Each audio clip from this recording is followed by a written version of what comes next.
Hi எல்லாருக்கும் வணக்கம். நான் உங்கள் ரோஹிணி லுக்கி குக்கி சேனல்லேருந்து. இன்றைக்கி நம்ம சேனலில் ரைஸ் அல்வா எப்படி பண்ணுறதுன்னு பார்க்கலாம்.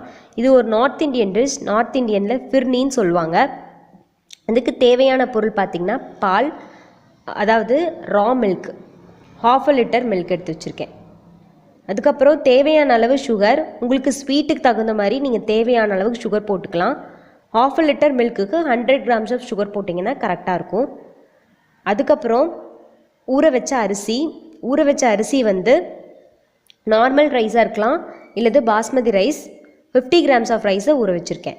6 to 7 கேஷ்யூஸ் எடுத்திருக்கேன், முந்திரி. அதை வந்து கோல்டன் ப்ரௌனாக ஃப்ரை பண்ணி வச்சுருக்கேன்.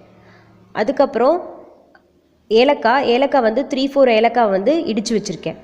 இந்த மாதிரி ரைஸை வந்து சோக் பண்ணி ஒரு மிக்ஸி கிரைண்டரில் போட்டு நல்லா வந்து ரொம்ப நைஸாக அரைக்க வேணாம், 2-3 அதாவது ரவை பதத்துக்கு அரைச்சி வச்சுக்கோங்க. இந்த மாதிரி ரவை பதத்தில் இருக்கணும்.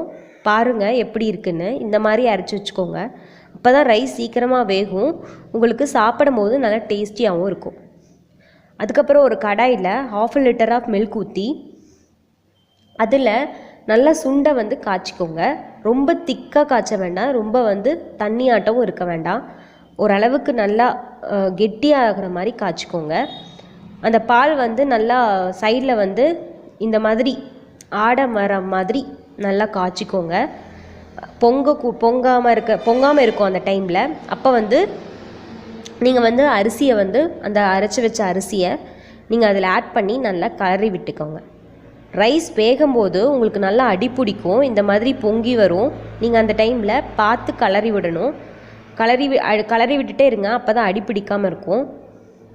அதுக்கப்புறம் இந்த மாதிரி ரைஸ் வெந்ததுக்கப்புறம் பொங்கல் வந்து அடங்கிடும். அந்த டைமில் நீங்கள் ஏலக்காய் தூள் வந்து நல்லா மணமாக இருக்கும். நீங்கள் முழுசாக கூட ஏலக்காய் போட்டுக்கலாம், ஆனால் வாயில் தட்டுப்படும் போது உங்களுக்கு நல்லா இருக்காது.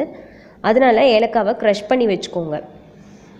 ஏலக்காவை க்ரஷ் பண்ணி போட்டதுக்கப்புறம் நல்லா கலரிட்டே இருங்க. கொஞ்சம் நல்லா திக்காகட்டும். திக்காகும்போது உங்களுக்கு சுகர் ஆட் பண்ணிக்கோங்க. கொஞ்சம் தேவையான அளவு நீங்கள் சுகர் ஆட் பண்ணிக்கலாம். அதாவது 1/2 லிட்டர் பால், 50 grams ஆஃப் ரைஸ்க்கு நீங்கள் 100 grams ஆஃப் சுகர் ஆட் பண்ணிங்கன்னா கரெக்டாக இருக்கும். ரொம்ப ஸ்வீட்னஸாக இருந்தாலும் நல்லா இருக்காது. சுகர் போட்டதுக்கப்புறம் உங்களுக்கு தண்ணி மாதிரி விட ஆரம்பிச்சிரும். நீங்கள் கலரிக்கிட்டே இருக்கணும். பால்கோவா டைப்பில் பார்த்தா உங்களுக்கு தெரியும், மில்க் கோவா டைப்பில். அப்போ நீங்கள் வந்து கலரிக்கிட்டே இருந்தீங்கன்னா உங்களுக்கு வந்து நல்லா திக்னஸ் கொடுக்கும். திக்காகும்போது நீங்கள் வந்து ஸ்டவ்வை வந்து ஆஃப் பண்ணிடலாம். இந்த மாதிரி ஸ்டேஜில் ஸ்டவ்வை ஆஃப் பண்ணிடுங்க.